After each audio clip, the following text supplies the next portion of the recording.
Hello friend, welcome to one liner education. তো প্রতিদিনের daily current অ্যাফেয়ার্সের একটি চ্যানেল। তো এখানে প্রতিদিন ডেলি কারেন্ট অ্যাফেয়ার্সের সাথে সাথে উইকলি কারেন্ট অ্যাফেয়ার্স এবং মান্থলি কারেন্ট অ্যাফেয়ার্স নিয়েও আলোচনা করা হয়। তো বন্ধুরা, প্রতি রবিবার এখানে উইকলি কারেন্ট অ্যাফেয়ার্স নিয়ে আলোচনা করা হয়। তো খুবই ছোট্ট একটি ক্লাস, যেখানে গোটা সপ্তাহের বাছাই করা গুরুত্বপূর্ণ কারেন্ট অ্যাফেয়ার্সের প্রশ্নগুলি নিয়ে আলোচনা করা হয়। তো আজ এই ভিডিওতে তোমাদের সাথে আলোচনা করব 7ই জুলাই 2026-এর বাছাই করা 10টি গুরুত্বপূর্ণ কারেন্ট অ্যাফেয়ার্সের প্রশ্ন নিয়ে। তো 10টি কারেন্ট অ্যাফেয়ার্সের প্রশ্নের সাথে সাথে এখানে গতকালের 10টি প্রশ্ন একবার রিভিশন করে নেব। তো গতকালের প্রশ্নগুলি একবার রিভিশন করে নেব, অর্থাৎ গতকালের ক্লাসে আমরা যেই 10টি প্রশ্ন তোমাদের সাথে আলোচনা করেছিলাম, তো সেই প্রশ্নগুলি তোমাদের সাথে ওয়ান লাইনার ফরম্যাটে একবার রিভিশন করে নেব। তো গতকালের প্রথম প্রশ্ন দেখো, ডক্টর শ্যামাপ্রসাদ মুখার্জির 125তম জন্মবার্ষিকী স্মরণে পশ্চিমবঙ্গ সরকার কোন দিনটিকে ছুটি হিসাবে ঘোষণা করেছে? সঠিক উত্তর হয়ে যাবে 6ই জুলাই। 2027 সাল থেকে ইন্টারন্যাশনাল বুকার প্রাইজ এর নাম পরিবর্তন করে নতুন কী নাম রাখা হবে? সঠিক উত্তর বুচম্যান ইন্টারন্যাশনাল বুকার প্রাইজ। নেক্সট দেখো, সম্প্রতিকে বিক্রম সারাভাই স্পেস সেন্টার এর নতুন অধিকর্তা বা পরিচালক হয়েছেন। সঠিক উত্তর ডক্টর ইউপি রাজীব। পরবর্তী রয়েছে, সাম্প্রতিক রিপোর্ট অনুযায়ী 2026 সালে কোন দেশের বৈশ্বিক মুদ্রা বা ফরেন রিজার্ভ সবচেয়ে বেশি হয়েছে? সঠিক উত্তর হয়ে যাবে চীন। পরবর্তী দেখো, সম্প্রতি জেইমে দেলা এসপ্রিয়েলা কোন দেশের রাষ্ট্রপতি নির্বাচনে জয়ী হয়েছেন? সঠিক উত্তর হয়ে যাবে কলম্বিয়া। পরবর্তী প্রশ্ন দেখো, সম্প্রতি ভারতের 96তম দাবার গ্র্যান্ড মাস্টার কে হয়েছেন? সঠিক উত্তর এথান ভাচ। পরবর্তী রয়েছে, সম্প্রতি ভারত গগন নেভিগেশন সিস্টেম ব্যবহার করে প্রথমবারের মতো ইন্ডিগোর একটি জেট বিমান কোথায় সফলভাবে ল্যান্ড করিয়েছে? সঠিক উত্তর হয়ে যাবে উদয়পুর। সম্প্রতি প্রকাশিত জাতিসংঘের এসডিজি সূচক 2026-এ ভারতের স্থান কত? সঠিক উত্তর হয়ে যাবে 94তম। পরবর্তী রয়েছে, সম্প্রতি 16তম ভারত জাপান বার্ষিক শীর্ষ সম্মেলন কোথায় আয়োজন করা হয়েছে? সঠিক উত্তর নিউ দিল্লিতে। তো সম্প্রতি 16তম ভারত জাপান বার্ষিক শীর্ষ সম্মেলন, যেটা নতুন দিল্লিতে আয়োজন করা হয়েছে। পরবর্তী এবং শেষ প্রশ্ন দেখো, সম্প্রতি কোন রাজ্য অপারেশন সেভ সাইবার স্পেস শুরু করেছে?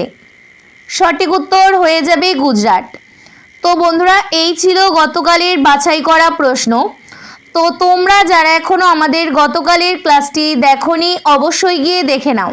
সেখানে আমরা প্রতিটা প্রশ্ন খুবই ডিটেলসে আলোচনা করেছি। তাহলে চলো শুরু করে দেওয়া যাক 7ই জুলাই 2026-এর বাছাই করা 10টি প্রশ্ন নিয়ে। তো আজকের প্রথম প্রশ্ন দেখো, কবে থেকে কবে পর্যন্ত 77তম বন মহোৎসব এর আয়োজন করা হচ্ছে? সঠিক উত্তর অপশান এ, 1 থেকে 7ই জুলাই। দেখো, প্রতি বছর ভারত জুড়ে 1 থেকে 7ই জুলাই পর্যন্ত 77তম বন মহোৎসব যেটা উদযাপিত হচ্ছে। বর্ষা মরশুমের শুরুতে বৃক্ষরোপণ এবং পরিবেশ সংরক্ষণের উদ্দেশ্যে 1950 সাল থেকে প্রতি বছর এই সপ্তাহব্যাপী উৎসবটি পালন করা হয়। তো এই সপ্তাহব্যাপী উৎসব, যেটা 1 জুলাই থেকে 7ই জুলাই পর্যন্ত পালন করা হয়।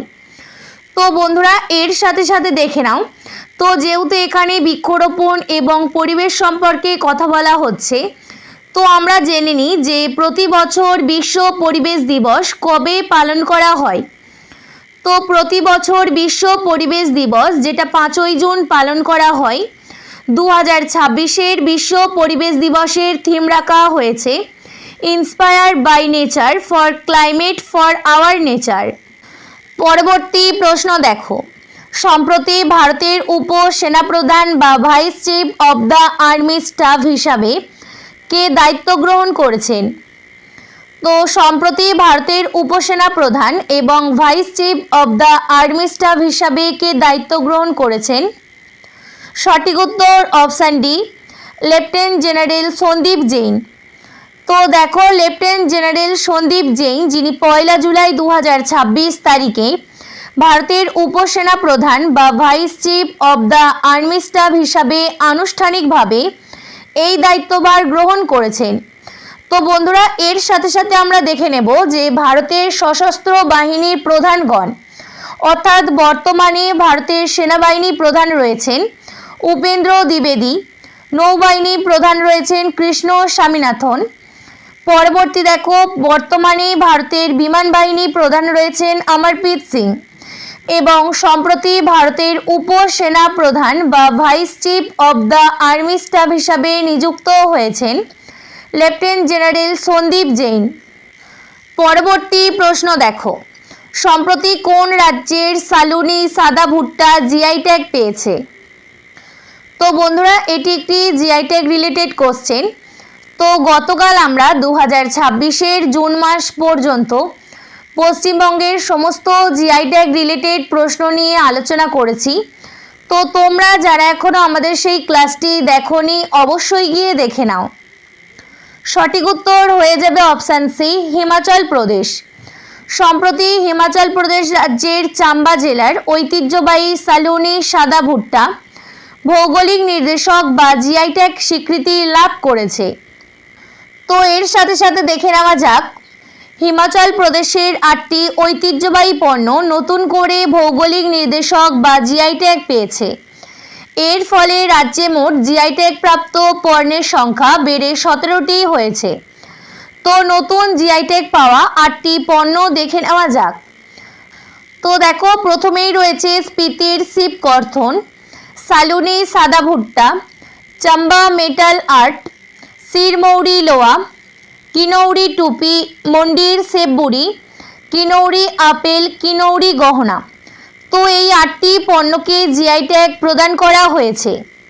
পরবর্তী প্রশ্ন দেখো, ভারতের কোন বিমানবন্দরটি প্রথম ইট রাইট ক্যাম্পাস শংসাপত্র বা সার্টিফিকেট অর্জন করেছে?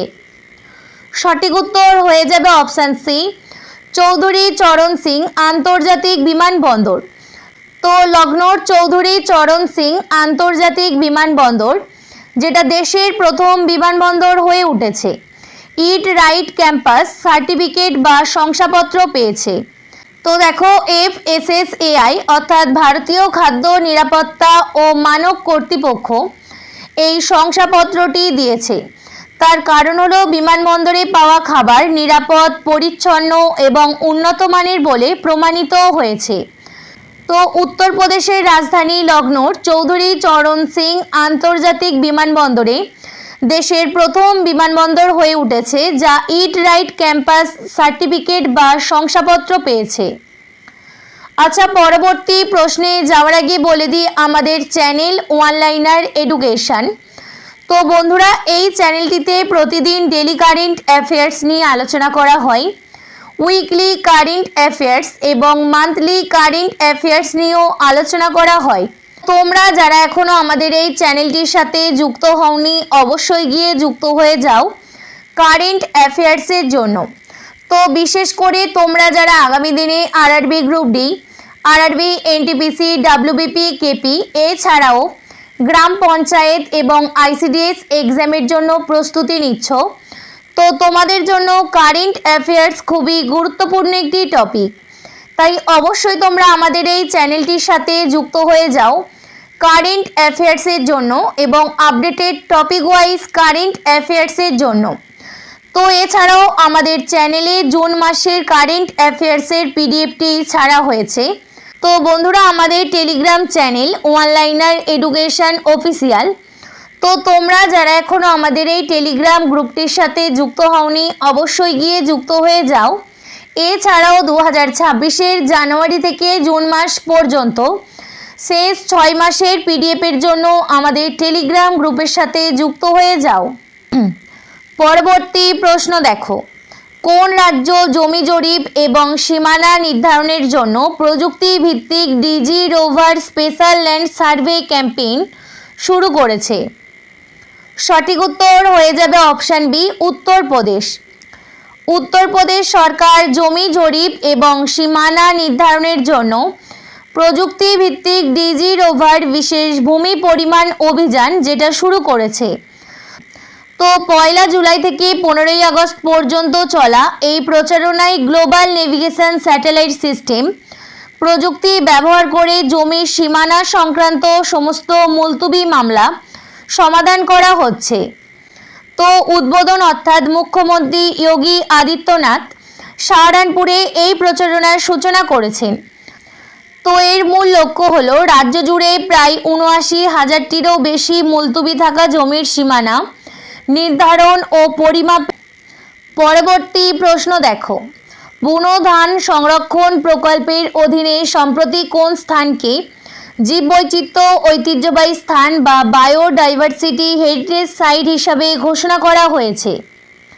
সঠিক উত্তর হয়ে যাবে বরজুলি। তাহলে সঠিক উত্তর হয়ে যাবে অপশন বি, বরজুলি। বুনো ধান সংরক্ষণ প্রকল্পের অধীনে সম্প্রতি আসামের শোনিতপুর জেলার বরজুলি জলাভূমিকে জীববৈচিত্র্য ঐতিহ্যবাহী স্থান বা বায়োডাইভার্সিটি হেরিটেজ সাইট হিসাবে ঘোষণা করা হয়েছে।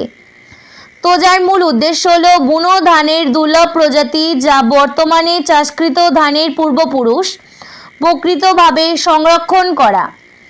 পরবর্তী প্রশ্ন দেখো, সম্প্রতি আইসিসি মেন্স টি20 ব্যাটিং র্যাঙ্কিংয়ে বিশ্বের 1 নম্বর ব্যাটসম্যান কে হয়েছেন? সঠিক উত্তর হয়ে যাবে অপশন বি, ঈশান কিষান। তো দেখো, সম্প্রতি প্রকাশিত আইসিসি মেন্স টি20 ব্যাটিং র্যাঙ্কিংয়ে বিশ্বের 1 নম্বর ব্যাটসম্যান হয়েছেন ভারতের ঈশান কিষান। তো সতীর্থ অভিষেক শর্মাকে টপকে তিনি প্রথমবারের মতো এই শীর্ষস্থান অর্জন করেছেন কে?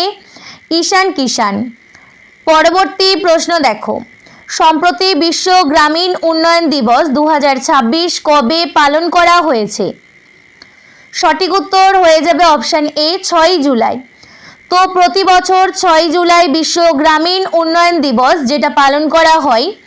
তো এর মূল উদ্দেশ্য হলো মানুষকে এটা জানানো যে বিশ্বের উন্নয়নের জন্য গ্রামের উন্নয়ন কতটা জরুরি এবং টেকসই উন্নয়ন লক্ষ্যমাত্রা অর্জনে গ্রামীণ অঞ্চলগুলোর একটা বড় ভূমিকা রয়েছে। তো বন্ধুরা, প্রতিটা দিবসের একটি করে থিম থাকে।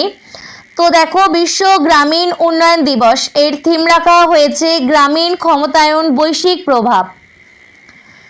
পরবর্তী প্রশ্ন দেখো, সম্প্রতি চর্চায় থাকা I2ACA প্রজেক্ট আসলে কি? সঠিক উত্তর হয়ে যাবে অপশন বি, একটি সাবমেরিন কেবল সিস্টেম। তো I2ACA প্রজেক্ট যেটা মূলত 3টি দেশকে যুক্তকারী একটি অত্যন্ত গুরুত্বপূর্ণ সাবমেরিন কেবল সিস্টেম। তো এই 3টি দেশ হলো ভারত, মালয়েশিয়া এবং সিঙ্গাপুর। এই সাবমেরিন কেবল সিস্টেমের মূল লক্ষ্য হলো ভারত, মালয়েশিয়া এবং সিঙ্গাপুরের মধ্যে ইন্টারনেট ও ডেটা আদান প্রদানের গতি বহুলাংশে বাড়িয়ে দেওয়া এবং নির্ভরযোগ্যতা নিশ্চিত করা। তো এই প্রজেক্টটি যেটা মূলত 3টি দেশকে অর্থাৎ ভারত, মালয়েশিয়া এবং সিঙ্গাপুর এই 3টি দেশকে যুক্তকারী একটি অত্যন্ত গুরুত্বপূর্ণ সাবমেরিন কেবল সিস্টেম। তো পরবর্তী প্রশ্ন এবং আজকের শেষ প্রশ্ন দেখো, ভারতের পর্যটন স্থলগুলোর ডিজিটাল প্রচারকে বাড়াতে মিনিস্ট্রি অফ ট্যুরিজম কোন কোম্পানির সাথে মৌ বা সমঝোতা স্মারক স্বাক্ষর করেছে? সঠিক উত্তর হয়ে যাবে অপশন ডি, গুগল ইন্ডিয়া।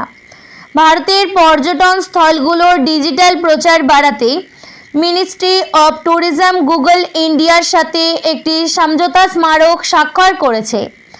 তো এই চুক্তির মূল লক্ষ্য হলো কৃত্রিম বুদ্ধিমত্তা এবং আধুনিক প্রযুক্তির মাধ্যমে পর্যটকদের অংশগ্রহণ বাড়ানো এবং ইনক্রেডিবল ইন্ডিয়া ক্যাম্পেইনে ডিজিটাল প্রসার ঘটানোর একটি অন্যতম উদ্দেশ্য। তো বন্ধুরা, প্রতিদিনের মতো ক্লাসটি শেষে তোমাদের জন্য একটি প্রশ্ন রেখেছি। সম্প্রতি ভারতের কোন শহরে মার্কিন রাষ্ট্রপতি ডোনাল্ড ট্রাম্পের নামে একটি রাস্তার নামকরণ করা হয়েছে?